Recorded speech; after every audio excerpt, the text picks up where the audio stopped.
do her thing for a minute, yo. So clap it up for Lia Richardson, y'all. Let's go!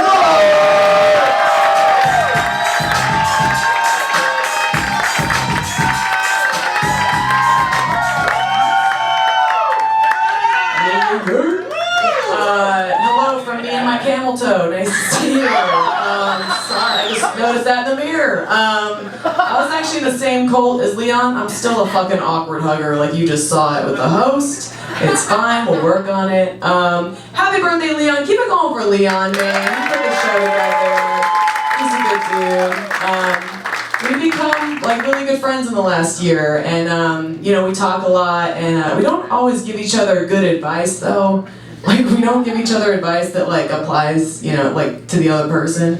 Like, I was starting a job and I was really nervous, and he's like, Leah, you just gotta walk in like you fucking own the place. And he's like, you just gotta like take charge, you know. And this is advice coming from like a big, muscular, like intimidating, confident black man. I'm like, yeah, I don't know if that's gonna work for me. I'm this goofy little blonde, like, I'm confident, he'll respect me, you know. It's not the same. But I give him bad advice too. Like the other day, he's like, "Oh my God, Lee, I got pulled over for making an illegal left turn," and I was like, "Well, did you try unbuttoning the top few buttons? did you flutter your eyelashes a little bit?" He's like, "No, I'm not you. Like that's not gonna work." You know? So, but you know, we're homies, we're bros. Okay, so let's talk about me. I'm from Oregon, and when I tell people that, they just assume I'm from Portland, but what they don't realize is that Portland is actually surrounded by a trailer park called the rest of Oregon. It's the part I'm from, and it's cool. I grew up in a really small town, and no one's heard of it, and sometimes I get jealous of people from bigger cities because they can like brag about certain things, you know? Like the other day my friend was like, I'm from New York, we have a lot of great restaurants, so I know good sushi. And I was like, well, I'm from Forest Grove where we have a lot of meth, so I know bad teeth, like it doesn't...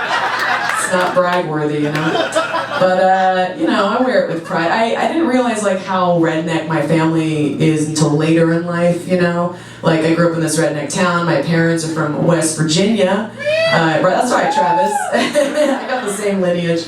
And, white trash. But, yeah, you know, my parents are from West Virginia. I come from a long line of hillbillies. And the other day, I was bartending an event with this girl, and she was complaining to me about having small boobs. And I was like, hey, well listen, when I was in the 6th grade, my Uncle Earl told me, and more than a mouthful's a waste. And she was like, oh my God, your uncle told you that? And I was like, oh my God, my uncle told me that. Like, that's fucked up. He also bought me a lot of skirts, you know? Things you realize.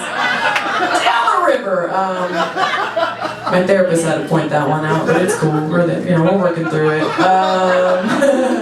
I'm gonna try something new. True story. You know, the other day I was thinking about like what I did for fun as a kid, and you know, my grandfather, he was a coal miner in West Virginia, and he lost his leg in the coal mine. So my whole life he had a wooden leg, and when I was really little, he used to take his leg off and wiggle around the stub, and he would let me play with it.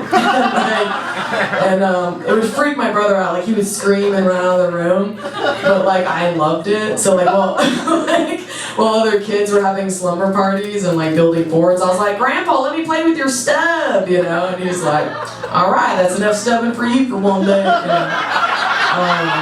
Just good wholesome fun, you know.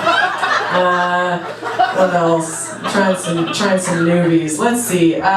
So yeah, I went home recently to visit my family. They still live in a small town in Oregon, and we were grocery shopping. And there was this mother with her 3 children, and they were all piled into a shopping cart, and they were like hanging over the edge. And as they were going by, they were like seeing how many butts they could spank, you know. And like the mom was like laughing and egging them on, like this is normal, you know. And and I was thinking, like, if that happened in a grocery store here, like a Whole Foods in West Hollywood or Brentwood, like HR would be called, like the place would be shut down, there'd be like an emergency meeting, you know. But like where I'm from, it's just like small town fun, you know. And it was so funny because like they got to the checkout and the cashier was like, "Hey, you missed one," you know. Like it was like it's just good wholesome fun. Are you guys on Instagram? You're on there? Oh, it's awful. I'm on there. And I'm a musician, and I released a single recently, but thank you. But before I released it, my friend was like, oh my god, Lia, like your social media is a mess, like you need to get more followers before you release any music. And she was like, you should use this service, like it helps you expand your audience, and the best part is like you don't have to do anything. So I was like, alright, I'll try it. So I started paying for this monthly service, and it's basically just a bot that leaves super generic comments on strangers' posts. And like, there was this woman that wrote this post that was like, my mother died 7 years ago today, and some days I'm so sad I don't want to go on, you know? And then my bot commented, awesome post! And it was bad. And, she understandably sent me like a very hateful message, and I was like, oh my god, I'm so sorry. Like, I'm just an insecure artist using a bot, you know? And then 2 weeks later, that same woman writes a post saying like, my dad's in the hospital, like please pray for my father. And there's a comment from me that says, cool stuff! And she messaged me, she's like, hey, I think your bot like left me another comment, and I was like, oh my god, I'm so sorry, that was me. So stupid. Thanks guys. Are you into like serial killer documentaries? You guys into that? Yeah, it's like my guilty pleasure. It's weird. But my favorite serial killer is the Golden State Killer, and he was really big in the 70s, yeah. And they found him like 6 months ago through the DNA testing, 23andMe DNA test. But what I found so fascinating about this case is that all of his surviving victims said that the one defining characteristic for this faceless monster was an abnormally small penis, like a baby carrot. And it's like a legit medical condition. It's a micropenis. He has one. And to me, it was the ultimate punishment. Like, better than death row or life in prison is your little dick being put on blast all over the news. All these women confirming it, you know. But what's funny is if on the news they were like talking about how he had an abnormally large penis, I think he would have turned himself in and been like, I did it, it was me.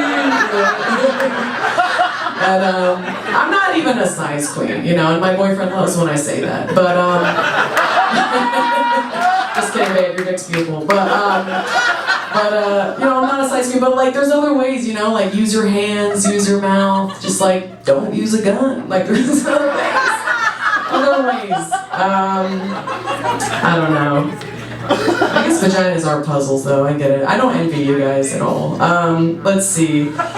I don't know, I model sometimes, and JCPenney, heard of it? No big deal.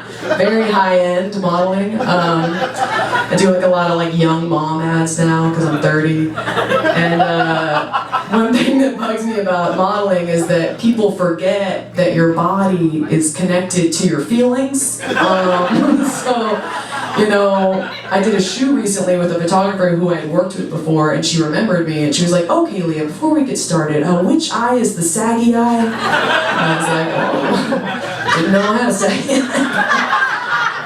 I guess it's the one that's crying. So, both eyes.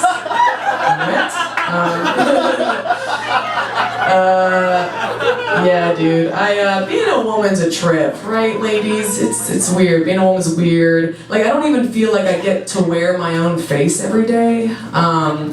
When I don't wear makeup, I look like a young British boy in an oil painting. You know? So, oh, let's go swimming. Like, that's what.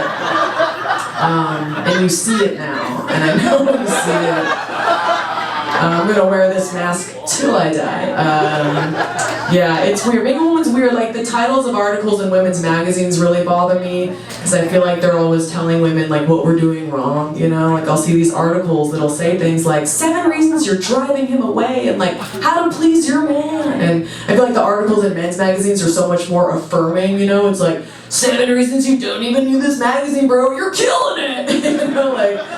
And just once, I'd love to see an article in a men's magazine that's like, hey, maybe not all your ex-girlfriends are crazy, maybe you're just a dick. Look inward, bro. I don't know how to end this, but I know I gotta leave soon, so. Oh man, I don't know. I have a pretty deep voice for a girl, and I feel like it throws a lot of people off, you know? Like, I feel like I look like the kind of person that says stuff like, let's get margaritas at the bungalow. But instead, I'm the kind of person that says stuff like, I didn't fart, you farted. It's not me. It's always me. I'm very gassy. I can't leave you with that. It's too embarrassing.